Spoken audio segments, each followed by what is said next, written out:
Another day, another basketball stories na naman ang pagkukwentuhan natin. At ngayon nga ay pag-uusapan natin ang balitang may reklamo nga na po si Kyrie Irving sa Dallas Mavericks at ang balitang bagong center ngayon ng Los Angeles Lakers. Gusto na nga po talaga ng Dallas Mavericks na mag-rebuild ng kanilang lineup para sa kanilang rookie na si Cooper Flagg, since plano nga po nilang magsagawa ng ilang malalaking move at trade bago ang trade deadline sa Pebrero 5. Maliban nga po sa pag-trade nila kay Klay Thompson, ay ibinang-o-offer na nga po nila sa ibang team ang kanilang superstar na si Anthony Davis para makakuha ng mga batang players at ilang mga draft picks. Pero bago man nga po nila gawin ang ganitong klaseng plano ay agad na nga po itong pinigilan ng kanilang superstar na si Kyrie Irving.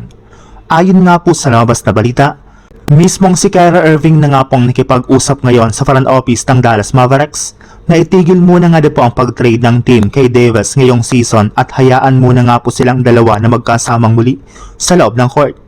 Kailangan muna nga po nilang tingnan kung gagana ang kanilang duo sa pagkuha ng kampiyonato. Kapag hindi nga po ito umobra at nanatili pa rin silang kulelat sa standings, ay papayag na nga po siya sa plano ng Dallas na i-trade dito ang lahat ng kanilang mga players.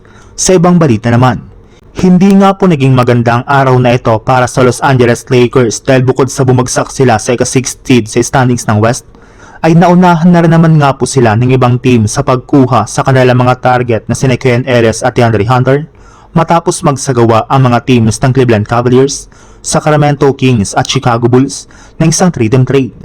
Bali dito nga po ay nakuha ng Cleveland Cavaliers sina Dennis Schroeder at Ken Ellis. Nasungkit naman nga po ng Sacramento Kings si DeAndre Hunter habang nakuha ng Chicago Bulls si Dario Saric at 2 second round picks. Sa madaling salita, dalawang target nga po agad ng Lakers ang nawala ngayong araw sa trade market, kaya no choice na nga po ang Lakers kundi maghanap na naman ng bagong player sa trade market na pwede pa nga po nalang makuha. At base nga po sa pinakahuling inilabas na balita, isa nga po sa mga target nila ngayon ay ang center ng Brooklyn Nets na si Day'Ron Sharpe na kasalukuyang available ngayon sa loob ng trade market. Balak nga po nilang gamitin dito ang trade offer si Dalton Knecht para may sakatuparan na nga po ito sa lalong madaling panahon.